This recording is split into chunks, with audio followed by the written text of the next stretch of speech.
यार, यह है क्या? बूंदी का रायता बना दिया। तुम्हें पता है ना, मुझे बिल्कुल पसंद नहीं। कम से कम वेजिटेबल रायता ही बनवा देती। क्या तुम्हें मेरी पसंद पता नहीं? अब जो भी बन चुका है, अभी खा लो। माँ ने कितने प्यार से बनाया है। शाम का खाना मैं देख लूँगी। शाम का क्या देख लोगी? हो गई आओ भगत। थोड़ी देर में ही निकलेंगे यहाँ से। इसलिए मैं तुम्हारे साथ आना पसंद नहीं करता। पर नहीं, तुम्हें तो मायके आने की लगी रहती है। पता नहीं तुम औरतें मायके के नाम पर पागल क्यों हो जाती हो। मायके के नाम पर तो पति भी नहीं दिखता तुम्हें। पर हम तो रात को जाने वाले थे ना। कह दिया ना, बस कह दिया। संचित बड़बड़ाते हुए खाना खाने लगा, पर उसने बूंदी का रायता थाली से निकालकर अलग कर दिया। यह देखकर नित्या को बिल्कुल भी अच्छा नहीं लगा। कितने प्यार से माँ ने बीमार होने के बावजूद भी संचित और उसके लिए खाना बनाया, पर उसे तो बिल्कुल कद्र ही नहीं। मन ही मन नित्या सोचने लगी कि पता नहीं माँ को भी क्या है। कम से कम मेरे आने का इंतज़ार ही कर लेती तो मैं ही आकर खाना बना देती। पर उनकी भी क्या गलती। घर से निकलते समय फ़ोन किया था कि मम्मी, हम बस आ रहे हैं, जैसे यहाँ सब कुछ तैयार ही मिलेगा। मम्मी भी यह सोचकर तैयारी कर देती है कि कम से कम कुछ देर बैठकर बेटी से बात कर लेगी। इसलिए पहले ही काम ख़त्म कर दिया। और पापा इतनी दूर मिठाइयाँ लेने गए हैं, पर ये इंसान तो कुछ समझता ही नहीं। इतने में माँ गर्मा गर्म फुलके लेकर बाहर आई और मनोहार करते हुए संचित के थाली में परोसने लगी। जितनी देर भी माँ संचित के पास खड़ी होती, उतनी देर नित्या की सांसें ऊपर नीचे होती रहती कि कहीं यह शख्स उसकी माँ को कुछ कह ना दे। जब दोबारा माँ फुलके लेकर आई तो माँ ने पूछा, बेटा खाना अच्छा तो लगा ना? हाँ मम्मी जी, खाना तो ठीक है, पर सब्जी में थोड़ा मसाला कम है, और साथ में कुछ मीठा होता तो ज़्यादा अच्छा लगता। पता है, जब मेरे जीजा जी अपने ससुराल आते हैं तो हम आगे से सारी मिठाइयाँ तैयार रखते हैं, संचित ने बड़ी बेशर्मी से कहा। सुनकर माँ के चेहरे की मुस्कुराहट ही गायब हो गई, पर उन्होंने बात को संभालते हुए कहा, हाँ नित्य के पापा गए तो हैं मिठाई लेने, पर पता नहीं क्यों इतनी देर लग रही है। तभी बाहर स्कूटर रुकने की आवाज़ आई तो माँ फटाफट दरवाजे के पास गई। देखा तो नित्या के पापा मिठाई लेकर आ गए थे। आते ही बोले, आज तो बहुत ज़्यादा भीड़ थी, कहीं तुमने खाना तो नहीं खिला दिया? नहीं नहीं, अभी बस खाना खाने बैठे ही है, तो जल्दी से मिठाई भी परोस दो। बस पापा का कहना था कि माँ फटाफट रसोई में दौड़ी और एक प्लेट में मिठाई सजाकर ले आई। माँ को इस तरह भाग भाग कर काम करता देख नित्या को बिल्कुल भी अच्छा नहीं लग रहा था, पर करती भी क्या। संचित ने ज़बरदस्ती अपने साथ ही बिठा लिया।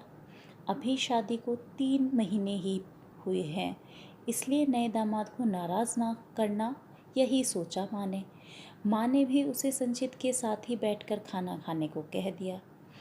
इस 3 महीने की शादी में संचित जब भी ससुराल आता तो माँ पापा उसकी सेवा में हाजिर ही रहते। भैया भाभी तो अपने काम के सिलसिले में दूसरे शहर रहते थे। मम्मी पापा का वहाँ मन नहीं लगता तो वो यहाँ ही रहते थे। पर संचित में इतनी अक्ल नहीं कि क्यों बुज़ुर्गों को परेशान करना। अरे उनके घर में सब कुछ आगे से तैयार रहता होगा, आखिर पूरा परिवार एक साथ रहता है, दोनों बहुएं सेवा में हाजिर रहती है। पर यहाँ वैसी उम्मीद करना ये तो गलत है। नित्या कुछ कहना भी चाहती तो मम्मी पापा रोक देते।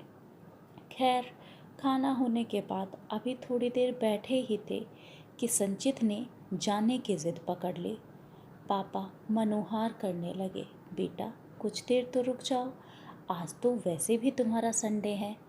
पर काम का बहाना बनाकर संचित ने वहाँ से विदा ले ली। भारी मन से नित्या संचित के साथ ससुराल आ गई। उन दोनों को इतनी जल्दी आया हुआ देखकर सासू माँ ने पूछा, अरे तुम लोग इतनी जल्दी कैसे आ गए? तुम तो रात को आने वाले थे ना। अरे मम्मी, इसकी मम्मी पापा को दामाद की आवभगत करना तो आता ही नहीं है। वही सब्जी रोटी बनाकर पकड़ा देते हैं। यह तो मुझे यहाँ पर ही मिल जाता, तो मैं वहाँ क्यों जाऊँ। मेरा तो बिल्कुल मन नहीं लगता है वहाँ पर। सासू माँ ने नित्या की तरफ देखा तो वो निगाहें नीची कर अपने कमरे में चली गई, पर संचित ने अपना बोलना बदस्तूर जारी रखा। अरे हमारे यहाँ देखो, जब भी जीजा जी आते हैं तो कैसे सब उनकी सेवा में लग जाते हैं। कितनी तरह के पकवान बना देते हैं और मिठाइयाँ उनके तो कहने ही क्या। जबकि मेरे ससुराल में क्या बनाया, पनीर की सब्जी, दाल और रायता। रायता वो भी बूंदी का, जो मैं खाता ही नहीं। और मिठाई भी खाना खा रहे थे उस समय ससुर जी लेकर आए। बाप रे, मैं तो अगली बार से नित्या को सुबह छोड़ आऊँगा और शाम को ले आऊँगा। जैसी तेरी इच्छा बेटा, जा तू आराम कर। वैसे भी आवभगत करना हर किसी के बस की बात नहीं है। सासू माँ ने भी संचित को समझाने की जगह आग में घी डालने का काम किया। यह बात रसोई में काम करती हुई बड़ी बहू विधि भी सुन रही थी। उसे नित्या के लिए बहुत बुरा लग रहा था। संचित शुरू से ही बड़बोला है। विधि के साथ भी एक दो बार ऐसी हरकतें कर चुका था। जब वो अपने बड़े भाई भाभी के साथ उनके मायके गया था, तब भी घर आकर उसने विधि के मायके वालों की मेहमान नवाजी पर प्रश्न उठा दिए थे। वो तो संचित के बड़े भाई अनुज समझदार थे, इसलिए बात ज़्यादा आगे नहीं बढ़ चुकी। पर खुद के ससुराल में भी ये हरकतें। विधि नित्या के पास गई और उसे समझा बुझा कर रसोई में ले आई। बात आई गई और हो गई। कुछ दिनों बाद ननंद नीतू और उसके पति देवेश का आना हुआ। उन्हें देखकर संचित बड़ा खुश हुआ और नित्या से बोला, अब देखना मेहमान नवाजी किसे कहते हैं। अब पता चलेगा तुम्हें। मेरी बात सुनकर तो पूरा मुंह फूल जाता है तुम्हारा। नित्या को संचित की बात का बहुत बुरा लगा। उसने यह बात अपनी जेठानी विधि को बताई तो विधि ने कहा, फिक्र मत करो देवरानी जी, अब पता चलने ही दो। आखिर हम भी तो देखें कि मेहमान नवाजी किसे कहते हैं। यह कहकर विधि ने नित्या की तरफ देखा और बस दोनों देवरानी जेठानी मुस्कुराकर रह गई। अभी दोनों देवरानी जेठानी रसोई में खड़े होकर बातें ही कर रही थी कि इतने में सासू माँ रसोई में आई। अरे तुम दोनों यहाँ क्या कर रही हो? बाहर देखो, दामाद जी और नीतू आए हैं। एक बार बाहर आकर उन्हें प्रणाम तो कर लो और फिर जल्दी जल्दी चाय नाश्ते की तैयारी करो। आखिर नित्या और विधि दोनों रसोई से निकलकर बाहर आई। जीजा जी और नीतू को प्रणाम कर दोनों के हालचाल पूछने के बाद दोनों ने रसोई का रुख लिया। लेकिन तभी देवेश जी ने सासू माँ से कहा, मम्मी जी, मुझे अभी आधे घंटे में ही अपनी ज़रूरी मीटिंग के लिए रवाना होना है, तो प्लीज़ नाश्ता थोड़ी जल्दी तैयार करवा दीजिए। सासू माँ ने दोनों बहुओं की तरफ देखा। दोनों समझ गई कि सासू माँ क्या कहना चाहती है, इसलिए दोनों ने आश्वासन दिया और रसोई में आ गई और लग गई दोनों नाश्ता बनाने। इतने में सासू माँ रसोई में आई कि कुछ ढंग का नाश्ता बनाना हमारे यहाँ दामाद को यूँ सूखा सूखा नहीं रखा जाता। पर मम्मी जी, इतनी जल्दी ढंग का क्या बनेगा? पोहे बना लेते हैं और बाहर से जलेबी मंगवा लीजिए। अरे दामाद जी आज इतने दिनों बाद आए हैं तो बाहर से क्यों मंगाएंगे, घर में ही बनाएंगे। पर जीजा जी की तो अपनी अर्जेंट मीटिंग में जाना है, उन्होंने पहले ही कह दिया है। और इस तरह अचानक आए हैं तो कोई तैयारी भी नहीं है। आप कहो तो बेसन की पकौड़ी या चाय बना देती हूँ। अरे नहीं नहीं, 1 मिनट रुको, मैं संचित को बोल देती हूँ, वो बाहर से नाश्ता ले आएगा। तुम ये पोही पकौड़ी रहने ही दो। सासू माँ ने संचित को बाहर से बुलाकर नाश्ता लाने के लिए कहा तो संचित ने कहा, अरे मम्मी, घर में दो दो बहू है, फिर भी नाश्ता बाहर से आएगा क्या? अरे, तो घर में क्या हर चीज़ पहले से तैयार रहती है? तेरे जीजा जी इतनी जल्दी कर रहे हैं कि इतनी जल्दी नाश्ता नहीं बन पाएगा। संचित ने नित्या की तरफ देखा, जो शायद मंद ही मंद मुस्कुरा रही थी। उसे देखकर संचित झेंप गया और चुपचाप बाहर से नाश्ता लाने निकल गया। लेकिन इन सब बातचीत में ही 10 से 15 मिनट निकल गए। जब तक संचित घर आया, जीजा जी अपनी मीटिंग के लिए रवाना हो चुके थे। उसे देखते ही नीतू बोली, क्या भाई, थोड़ा जल्दी ही आ जाता। देख, तेरे जीजा जी भूखे ही मीटिंग के लिए निकल गए। पर दीदी, हर चीज़ में थोड़ा वक्त तो लगता ही है ना। हाँ, पर तेरे जीजा जी नहीं समझते तो मैं क्या करूँ? खैर, कोई बात नहीं। भाभी, आप मेरा और मम्मी का तो नाश्ता लगा दो, नीतू ने कहा। तो विधि सबके लिए ही नाश्ता लगा कर ले आई और सबने मिलकर नाश्ता किया। तभी सासू माँ ने कहा, दोपहर में कुछ ढंग का खाना बना लेना। बेचारे दामाद जी भूखे ही गए हैं और उन्होंने कहा है कि वो दोपहर का खाना घर पर ही खाएंगे। वैसे भी उन्हें बाहर का खाना पचता नहीं है। सासू माँ की बात सुनकर दोनों देवरानी जिठानी मुस्कुराने लगी। विधि ने कहा, मम्मी जी, क्या बनाना है आप तो मुझे ही बता दीजिए। नित्या तो रसोई में जाने से रही, वो महीने से हो गई है। अच्छा ठीक है, तुम ही बना लेना, तुम्हें तो वैसे भी दामाद जी की पसंद पता है। यह कहकर सासू माँ नीतू से बात करने लगी। सुनकर नित्या ने विधि की तरफ देखा तो विधि ने उसे इशारा किया और रसोई में काम करने चली गई। पर ये क्या?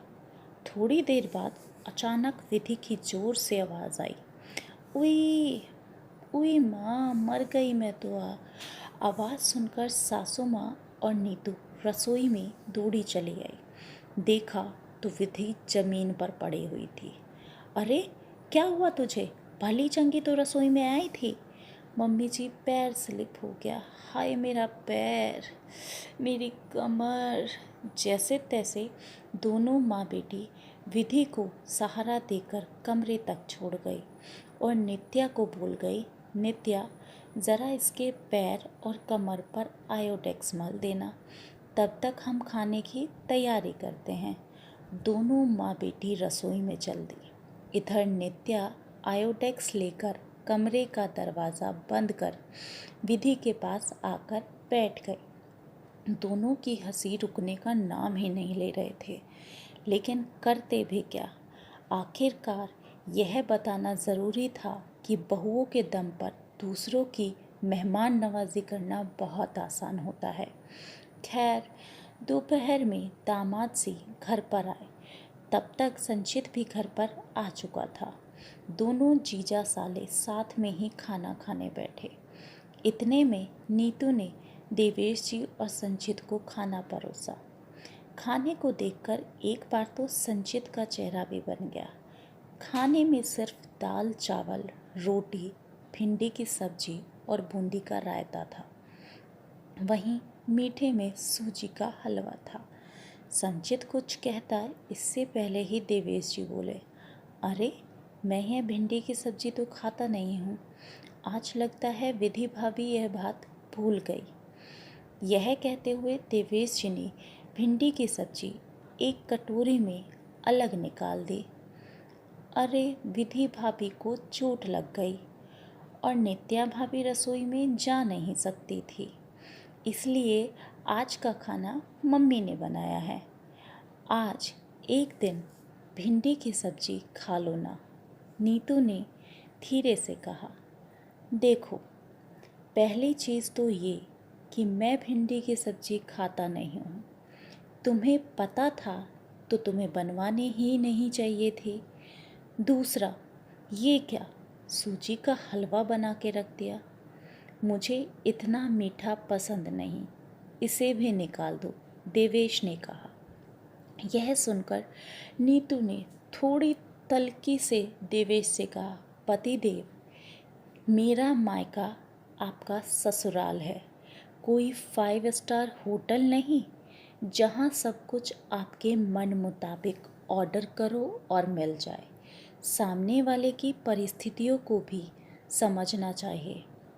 माँ ने बुज़ुर्ग होते हुए भी कितने प्यार से आपके लिए खाना बनाया है, और वो कोई आज के ज़माने की मिठाइयाँ तो बनाना जानती नहीं है। मुझसे भी ज़्यादा मदद नहीं ली। माँ ने बाहर से भी ऑर्डर करने से मना कर दिया कि आज तो दामाद जी को मैं अपने हाथों से खाना बना कर खिलाऊंगी। और आप हैं कि नीतू के इतना कहते ही देवेश जी चुपचाप खाना खाने लगे।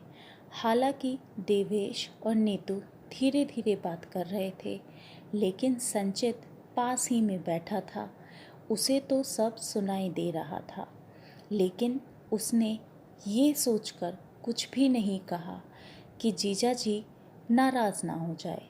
वह चुपचाप खाना खा रहा था। आज उसने अपनी थाली में से बूंदी का रायता भी नहीं निकाला। नित्या यह सब देख रही थी और संचित उससे निगाहें नहीं मिला पा रहा था। उसे आज समझ में आया कि वो नित्या के माता पिता के साथ कितना गलत कर रहा था। धन्यवाद।